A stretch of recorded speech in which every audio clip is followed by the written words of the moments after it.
Hello दोस्तों, आप सभी का स्वागत है अपने ही चैनल जी के माध्यिका पर। दोस्तों, आज के इस वीडियो में स्टेट एग्जाम 10 सितंबर 2020 के फर्स्ट शिफ्ट में पूछे गए पेडागोजी एंड अदर स्किल से 50 प्रश्न देखेंगे, जो दोस्तों आपके एग्जाम के लिए काफ़ी हेल्पफुल रहेगा। इसलिए दोस्तों वीडियो के अंत तक बने रहेगा।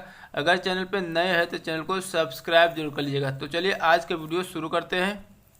दोस्तों, पहला प्रश्न है, लर्निंग विदाउट बर्डन एक समिति की रिपोर्ट है। इस समिति के अध्यक्ष कौन थे? ऑप्शन में दिया गया है professor D S. Kothari, professor Jaspal, Acharya Ramamurti, doctor L S. Mudaliar. तो दोस्तों, लर्निंग विदाउट बर्डन एक समिति की रिपोर्ट है। इस समिति के अध्यक्ष जो है प्रोफेसर जसपाल थे। ठीक है, तो इसका राइट आंसर ऑप्शन बी हो जाएगा। अब दोस्तों बात करते हैं कि इसे जो है बोझ के बिना अधिगम शीर्षक वाली रिपोर्ट के लिए जाना जाता है, जिसका अर्थ है कि अज्ञेयत्व के भार को कम करना। ठीक है, नेक्स्ट क्वेश्चन देखते हैं।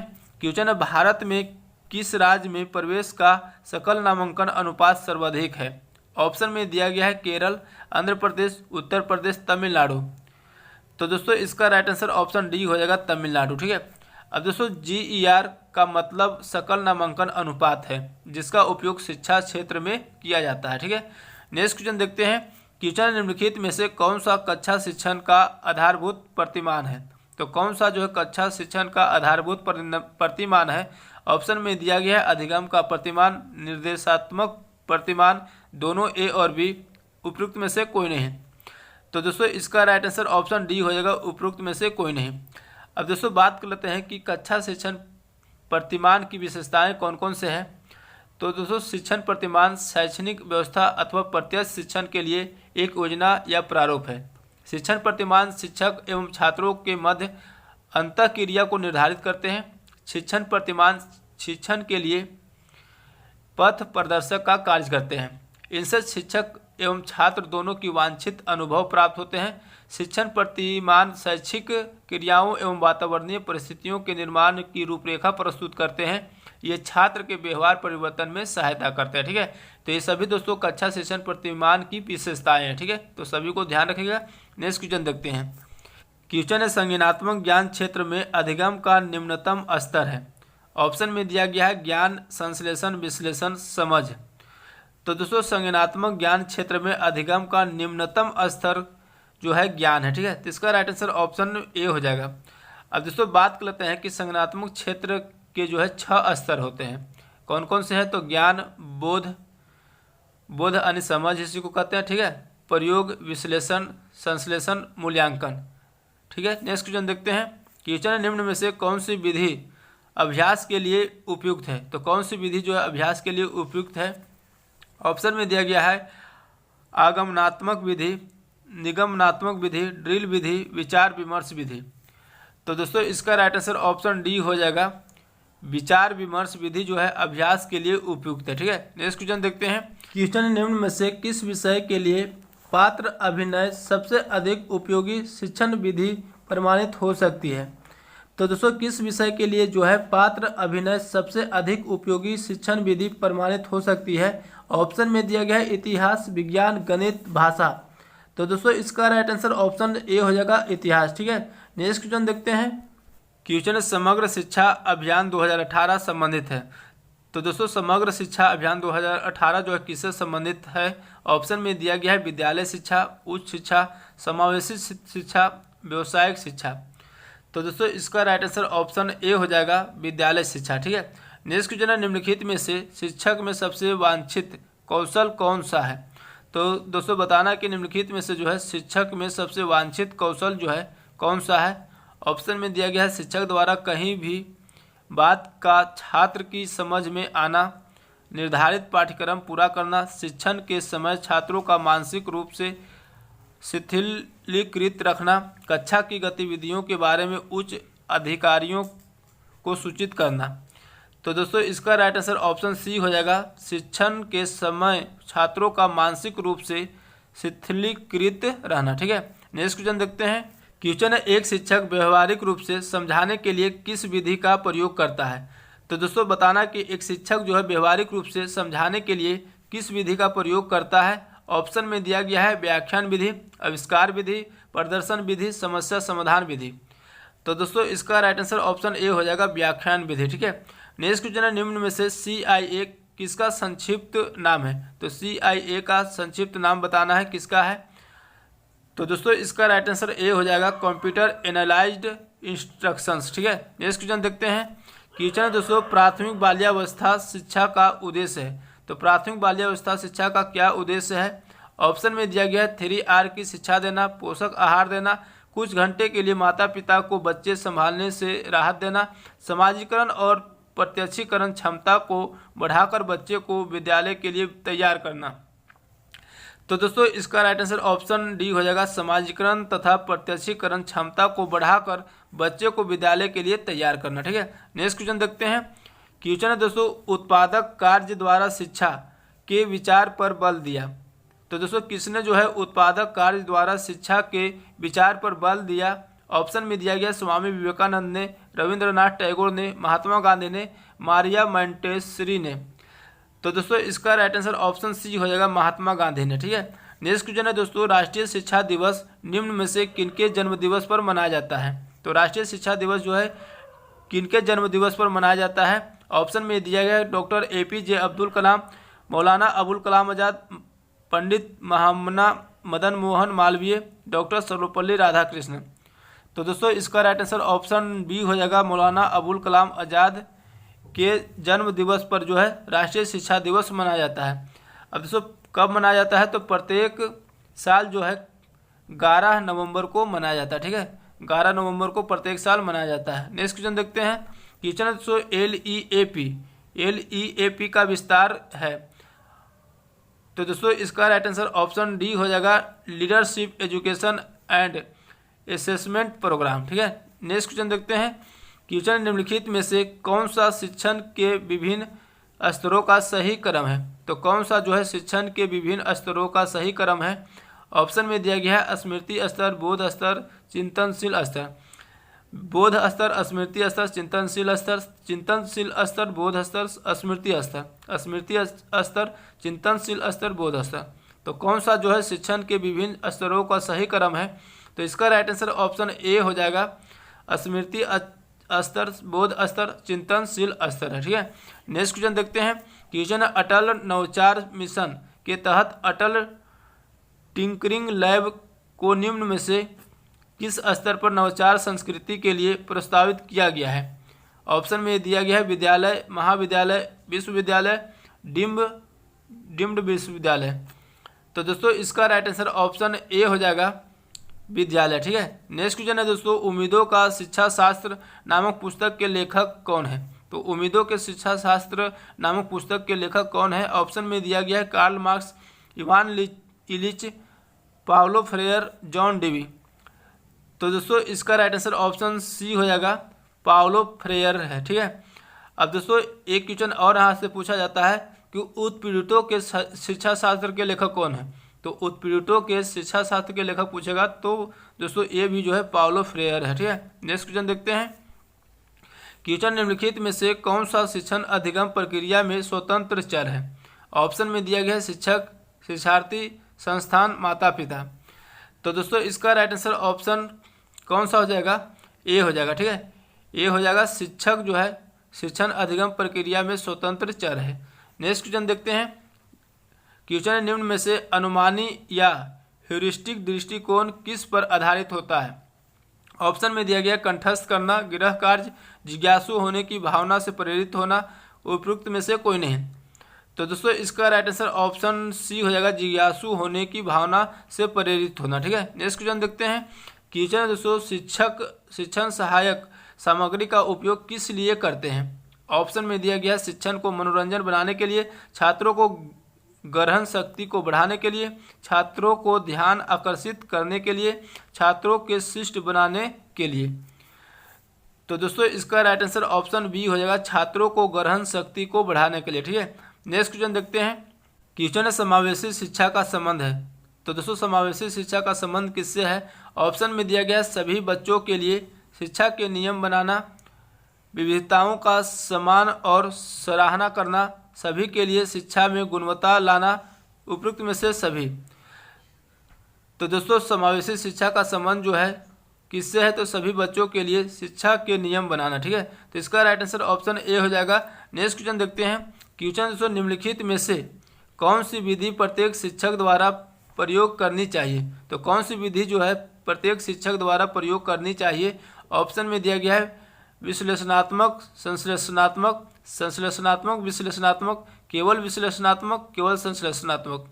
तो दोस्तों इसका राइट आंसर ऑप्शन बी हो जाएगा, संश्लेषणात्मक, विश्लेषणात्मक। ठीक है, नेक्स्ट क्वेश्चन है दोस्तों, निम्नलिखित में से कौन सा विकल्प शिक्षण कौशल से संबंधित है। तो कौन सा विकल्प जो है शिक्षण कौशल से संबंधित है। ऑप्शन में दिया गया है चांपट लेखन, प्रश्नों का समाधान करना, प्रश्न पूछना, उपयुक्त सभी। तो दोस्तों इसका राइट आंसर ऑप्शन डी हो जाएगा, उपयुक्त सभी। ठीक है, नेक्स्ट क्वेश्चन देखते हैं। क्वेश्चन दोस्तों, अधिगम का सबसे उपयुक्त अर्थ है। तो अधिगम का सबसे उपयुक्त अर्थ क्या है। ऑप्शन में दिया गया ज्ञान उपदेश, व्यवहार में अस्थायी परिवर्तन, व्यक्तिगत सामंजस्य, कौशल अभिग्रहण। तो दोस्तों इसका राइट आंसर ऑप्शन डी हो जाएगा। अधिगम का सबसे उपयुक्त अर्थ होता है कौशल अभिग्रहण। ठीक है, नेक्स्ट क्वेश्चन देखते हैं।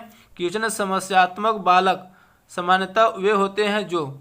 ऑप्शन में दिया गया है एक न सुलझने वाली समस्या से जुड़े हो, एक निम्न अनुवांशिकता से जुड़े हो, कमजोर गृह वातावरण से जुड़े हो, ज़्यादा रक्षात्मक स्वरूप वाले माता पिता से जुड़े हो।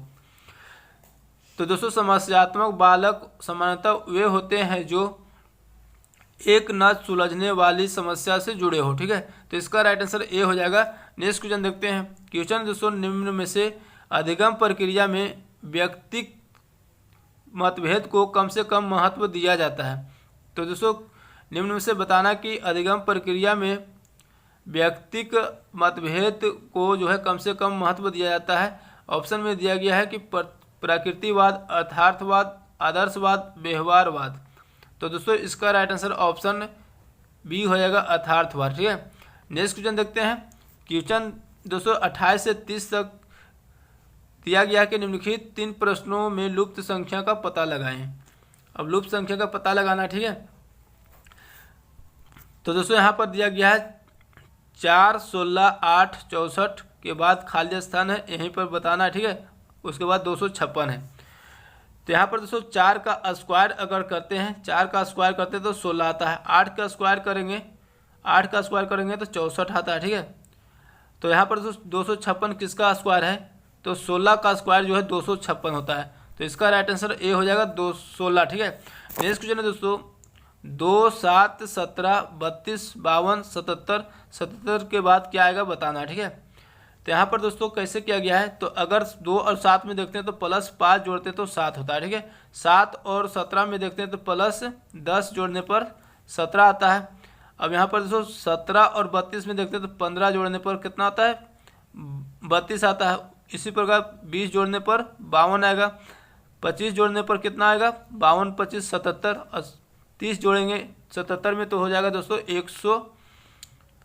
107 हो जाएगा। ठीक है, तो 107 इसका राइट आंसर ऑप्शन ए हो जाएगा। नेक्स्ट क्वेश्चन देखते हैं। क्वेश्चन दोस्तों 15, 18, 24 के बाद क्या आएगा बताना है, उसके बाद 45 है। अब दोस्तों यहाँ पर 15 और 18 में देखेंगे तो +3 करते हैं तो 18 आता है। 18 में अगर 18 और 24 में देखते हैं तो +6 करते हैं तब आता है दोस्तों 24। ठीक है, इसी बार दोस्तों 24 में क्या जोड़ेंगे, तो 3 के बाद 6 आ गया, 6 के बाद 9 जोड़ेंगे। ठीक है, तो 9, 4, 33 हो जाएगा, और 33, तो 33 इसका राइट आंसर सी हो जाएगा। ठीक है, नेक्स्ट क्वेश्चन देखते हैं। क्वेश्चन निम्न में से लुप्त अक्षर का पता लगाएं। तो लुप्त अक्षर का पता लगाना है। यहाँ पर दोस्तों FTG, GTF, GTI, ITH, इसके बाद क्या आएगा बताना। ठीक है, तो दोस्तों यहाँ पर जो है FGHIJ, यहाँ पर J आ जाएगा। ठीक है, इसी बार बीच में क्या है तो दोस्तों T, तो यहाँ पर भी T हो जाएगा, यानी J के बाद T हो जाएगा, और GF, G के बाद हो गया F, यानी एक माइनस हो रहा है। ठीक है, इसी बार F और I में देखेंगे तो F और I में देखेंगे तो यहाँ पर दोस्तों +3 हो रहा है, FGHI। ठीक है, फिर IH में देखेंगे -1 होता है, फिर +3 करेंगे तो K हो जाएगा, यानी J, T और K हो जाएगा। ठीक है, तो इसका राइट आंसर ऑप्शन कौन सा हो जाएगा, ए हो जाएगा। नेक्स्ट क्वेश्चन देखते हैं। क्वेश्चन दोस्तों, यदि किसी भाषा में एजुकेशन का कूट लेखन इस तरह से किया जाता है तो उसी भाषा में रेडफोर्ड का कूट कैसे किया जाएगा। ठीक है, तो एजुकेशन के कूट लेखन जो है इस तरह से किया जाता है और रेडफोर्ड का बताना है। ठीक है, तो यहाँ पर दोस्तों कैसे किया गया है, तो इसके बीच देखेंगे तो एन हो गया, इसके बाद ओ हो गया, उसके बाद आई हो गया, यानी सभी का क्या किया दोस्तों, उलट दिया गया। ठीक है, सभी का उलट दिया गया। तो इसी प्रकार इसको करेंगे तो टी हो जाएगा, आर हो जाएगा, ओ हो जाएगा, एफ हो जाएगा, डी हो जाएगा, ई हो जाएगा, आर हो जाएगा। तो कौन सा ऑप्शन हो जाएगा, तो ए हो जाएगा। ठीक है, ए इसका राइट आंसर हो जाएगा। नेक्स्ट क्वेश्चन देखते हैं। क्वेश्चन, निम्नलिखित में से लुप्त अक्षर का पता लगाएं। तो लुप्त अक्षर का पता लगाना है, यहाँ पर दिया गया QAR RAS SAT TAU और इसके बाद बताना। ठीक है, तो दोस्तों यहाँ पर कैसे किया गया है, तो Q के बाद क्या आएगा, R के बाद S के बाद T के बाद क्या आएगा, U आएगा। QRSTU U आ गया। ठीक है, इसके बाद ए सभी में बीच में तो ए हो जाएगा।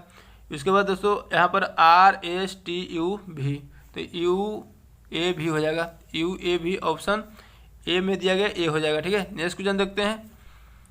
क्वेश्चन दोस्तों, यदि किसी भाषा में सर्टेन को कूट लेखन इस तरह से किया जाता है तो उसी भाषा में मंडेन को कूट कैसे लिखा जाएगा, यानी कैसे किया जाएगा। ठीक है, तो यहाँ पर दोस्तों सर्टेन, तो सभी का दोस्तों अपोजिट लेटर लिया गया है, यानी सी का उल्टा एक्स होता है, ई का भी होता है, आर का आई होता है। ठीक है, तो इसी प्रकार दोस्तों इसका करेंगे, एम का उल्टा एन होता है, यू का हो जाएगा दोस्तों एफ हो जाएगा। ठीक है, एन का एम हो जाएगा, डी का डब्लू हो जाएगा, ए का जेड हो जाएगा। ठीक है, एन का एम हो जाएगा और ई का भी हो जाएगा। तो कौन सा ऑप्शन हो जाएगा, तो N F M W Z M भी, ऑप्शन सी हो जाएगा। ठीक है, ऑप्शन इसका सी हो जाएगा। ठीक है, नेक्स्ट क्वेश्चन देखते हैं। क्वेश्चन, यदि HE बराबर 13 और MOVER बराबर 73 है तो बेसिक का कितना होगा, तो बेसिक बराबर कितना होगा बताना। ठीक है, तो यहाँ पर कैसे किया गया दोस्तों, तो एज का कितना होता है, एज का होता है 8 होता है और ई का 5 होता है, दोनों को जोड़ते हैं तो 13 होता है। तो इसी प्रकार दोस्तों इसका लेंगे, बी का कितना होता है, बी का 2, ए का 1, एस का कितना होगा 19, आई का 9 और सी का 3 होता है। सभी को जोड़ेंगे तो दोस्तों 34 आएगा। ठीक है, तो 34 इसका राइट आंसर बी हो जाएगा। नेक्स्ट क्वेश्चन देखते हैं। क्वेश्चन, यदि किसी भाषा में DRLAL का कूट लेखन जो है इतना लिखा जाता है तो उसी भाषा में कैमेल को कूट कैसे किया जाएगा। तो यहाँ पर कैसे किया गया दोस्तों, तो डी का कितना होता है, 4 होता है। 4 में अगर दोस्तों +2 करते हैं, +2 करते हैं 6 होता है, तो यहाँ पर 6 लिखा गया है। अब आर में देखते हैं तो आर का कितना होता है 18, 18 में अगर 2 जोड़ते हैं तो 20 होता है, यहाँ पर 20 किया गया है। एल का कितना होता है, तो 12 होता है, 12 में +2 करते हैं तो 14 होता है, तो यहाँ पर 14 हो गया। ठीक है, ए का कितना होता है 1 होता है, 1 में अगर 2 करते हैं तो 3 होता है। एल का कितना होता है 12 और +2 करेंगे 14। ठीक है, तो इसी तरह से दोस्तों इसको करेंगे तो सी का कितना होता है, सी का दोस्तों 3 होता है, 3 में अगर +2 करते हैं तो 5 होता है। ठीक है, ए का 1 +2 करेंगे तो कितना हो जाएगा 3 हो जाएगा। एम का होता है 13 +2 करेंगे तो 15 हो जाएगा। ई का 5 +2 करेंगे तो 7 हो जाएगा। ठीक है, और एल का 12 +2 करेंगे 14 हो जाएगा। यानी दोस्तों 5 3 15 7 14, 5 3 15 7 14 ऑप्शन ए में दिया है, ऑप्शन ए हो जाएगा। ठीक है, नेक्स्ट क्वेश्चन देखते हैं। क्वेश्चन दोस्तों, किसी भी छोर से शुरू करने पर यदि किसी पंक्ति में आपका स्थान 11वां है तो बताइए पंक्ति में कितने व्यक्ति हैं, तो पंक्ति में कुल कितने व्यक्ति है बताना है। तो दोस्तों किसी भी छोर से, यानी दोनों छोर से 11वां पर है, यानी इधर से भी 11वां और इधर से भी 11वां है। ठीक है, तो दोस्तों 11 + 11 -1 कर देंगे। ठीक है, तो कितना हो जाएगा 22 - 1 यानी 21, तो टोटल 21 व्यक्ति है, ऑप्शन सी हो जाएगा। ठीक है, नेक्स्ट क्वेश्चन देखते हैं। क्वेश्चन दोस्तों, अंग्रेजी वर्णमाला में बाईं ओर से 18वां अक्षर के बाईं ओर 10वां अक्षर कौन सा होगा, यानी बाईं ओर से 18वां अक्षर, बाईं ओर से 18वां अक्षर कौन सा होगा, आर होगा। ठीक है, और इसके दाईं 10वां अक्षर क्या होगा, तो इसके दाईं 10वां क्या होगा तो दोस्तों एच होगा। ठीक है, तो एच इसका राइट आंसर ऑप्शन सी हो जाएगा। नेक्स्ट क्वेश्चन देखते हैं। क्वेश्चन है अक्षरों के उस समूह की पहचान कीजिए जो उस नियम का पालन नहीं करता है जो दूसरे पालन करते हैं। तो ऑप्शन ए में दिया गया है दोस्तों GHI, तो यहाँ पर +2 जा रहा है। फिर IT में देखते हैं तो +11 होता है, लेकिन दोस्तों सब में +2 बढ़ रहा है। ठीक है, तो ए इसका राइट आंसर हो जाएगा जो दूसरे का पालन नहीं करता है। ठीक है, नेक्स्ट क्वेश्चन दोस्तों, उस अक्षर की पहचान कीजिए जो वर्णमाला के तीसरे अक्षर से उतनी ही दूरी है जितने दूरी प्रीसिपेट शब्द में प्रथम ई से दूसरे ई है। अब दोस्तों यहाँ पर प्रथम ई यहाँ पर है और दूसरा ई यहाँ पर, तो दोनों के बीच कितना है, 8वां है। 8वां स्थान यानी 8 स्थान की दूरी पर है। ठीक है, इसी बार दोस्तों यहाँ पर क्वेश्चन पूछ रहा है कि वर्णमाला के तीसरे अक्षर क्या है, सी है, और सी के बाद 8वां पर क्या आएगा, तो CDEFGHIJK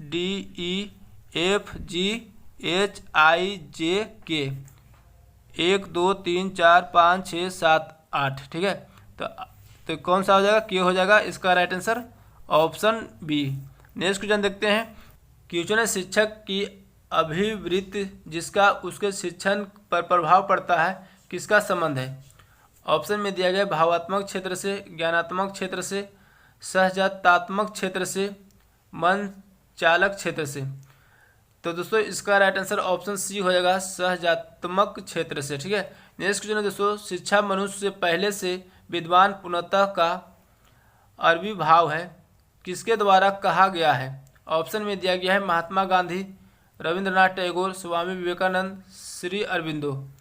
तो दोस्तों इसका राइट आंसर ऑप्शन सी हो जाएगा, स्वामी विवेकानंद के द्वारा कहा गया है। ठीक है, नेक्स्ट क्वेश्चन देखते हैं।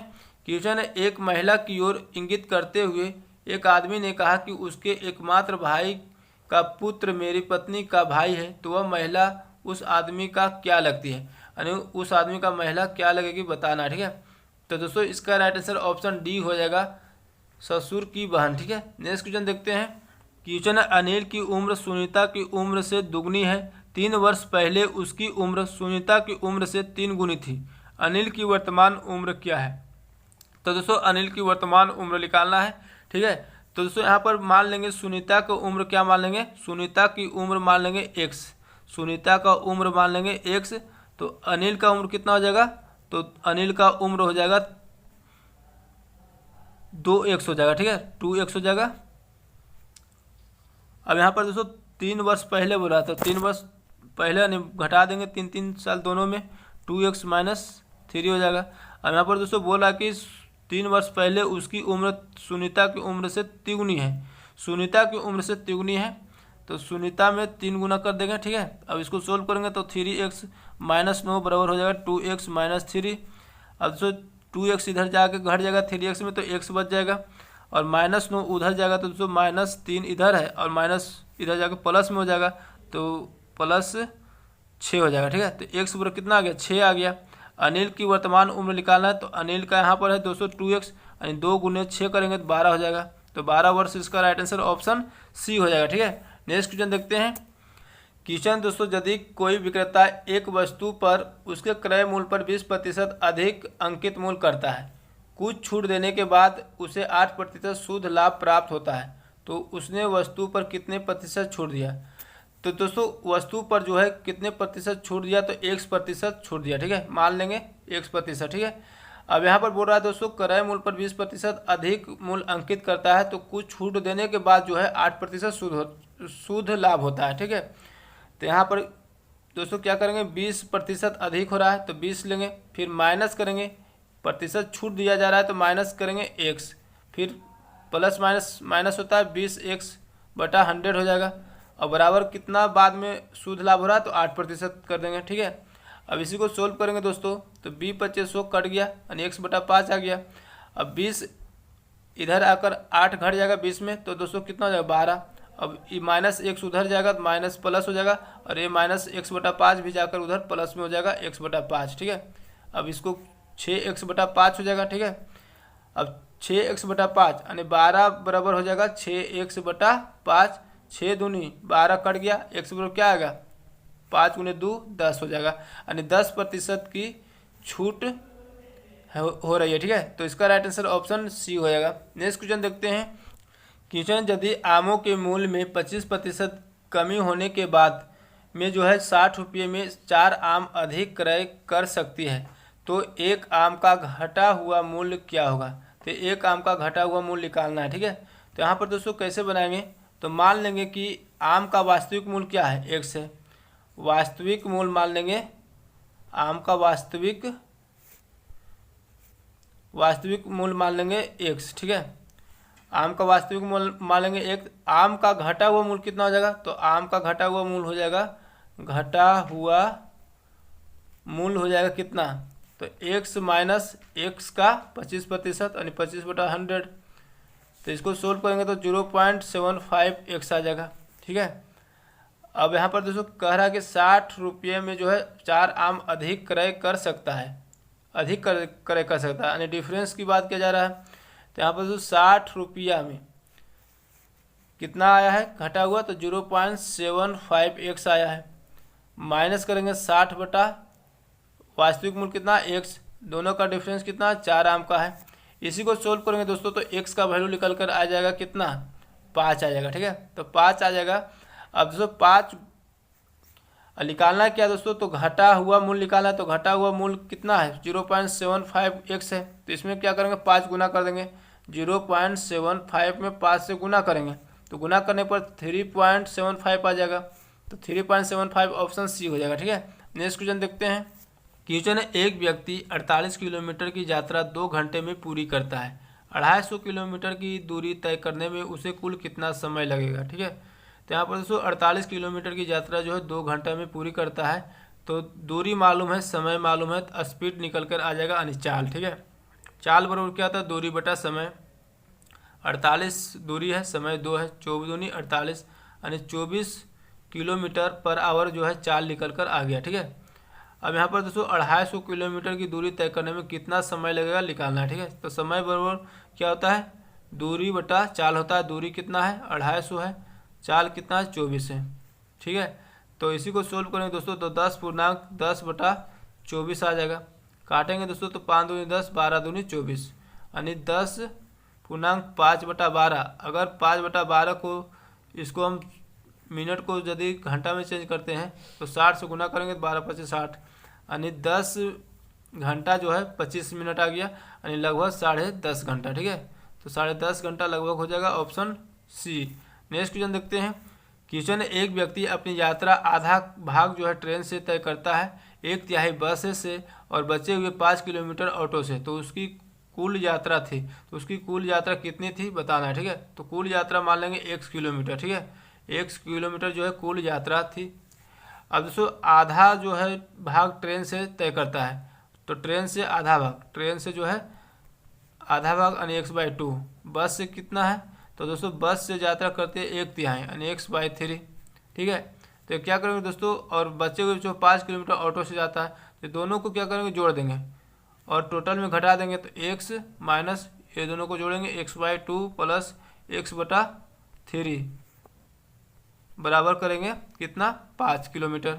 इसी को सोल्व करेंगे दोस्तों तो x का निकल कर वैल्यू आ जाएगा 30 किलोमीटर। ठीक है, तो 30 किलोमीटर कुल यात्रा थी, तो इसका राइट आंसर ए हो जाएगा।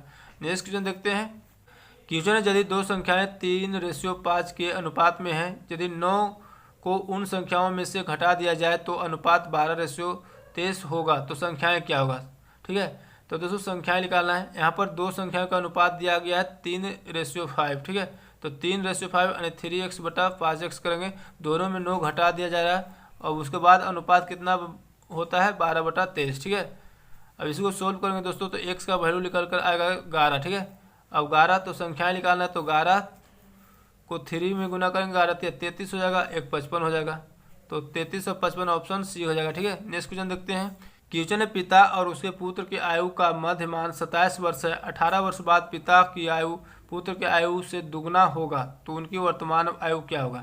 तो यहाँ पर दोस्तों पिता और पुत्र की आयु का मध्यमान दिया गया 27 वर्ष, तो दोनों का जो कितना वर्ष हो जाएगा पिता और पुत्र की हो जाएगा 27 गुने 2, यानी मध्यमान दिया गया 27 वर्ष, तो 27 गुने 2 तो 27 दूनी 54 वर्ष हो जाएगा। ठीक है, अब दोस्तों 18 वर्ष बाद दोनों का आयु का जो कितना हो जाएगा, 18 वर्ष बाद दोनों का जो कितना हो जाएगा, तो दोस्तों 54 प्लस करेंगे 18 गुने 2 तो कितना वर्ष हो जाएगा, 18 दूनी 36 और 54 90 वर्ष हो जाएगा। ठीक है, 90 वर्ष हो जाएगा। अब यहाँ पर दोस्तों वर्तमान वायु निकालना है, तो पुत्र की वर्तमान वायु मान लेंगे x, पुत्र की मान लेंगे वर्तमान वायु x। ठीक है, अब 18 वर्ष बाद जो है पिता की वायु पुत्र की आयु से दुगना हो जाता है, तो दोनों में 18 वर्ष बाद पहले कर लेंगे। ठीक है, 18 वर्ष बाद कर देंगे, दोनों के 18 वर्ष बाद। ठीक है, पिता की और पुत्र की। अब दुगना किस में हो रहा है, पुत्र की दुगना हो रहा है, तो एक में दुगना करेंगे।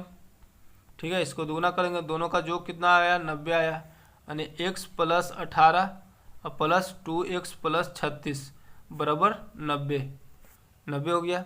इसी को दोस्तों सोल्व करेंगे तो x का वैल्यू निकल कर आएगा 12 वर्ष, तो 12 वर्ष आ जाएगा पुत्र का 12 वर्ष हो जाएगा। ठीक है, अब 54 टोटल 54 है। ठीक है, अब पुत्र का आ गया 12 वर्ष, तो 54 में घटा देंगे 12, तो घटाने पर आ जाएगा 42 वर्ष, तो 42 और 12 इसका राइट आंसर ऑप्शन ए हो जाएगा। ठीक है, तो दोस्तों आज के वीडियो यहीं तक रहने देते हैं, फिर मिलेंगे नेक्स्ट वीडियो में। वीडियो अच्छा लगा तो लाइक करिएगा, चैनल पर नए हैं तो चैनल को सब्सक्राइब करके बेल आइकन जरूर दबा लीजिएगा। जय हिंद।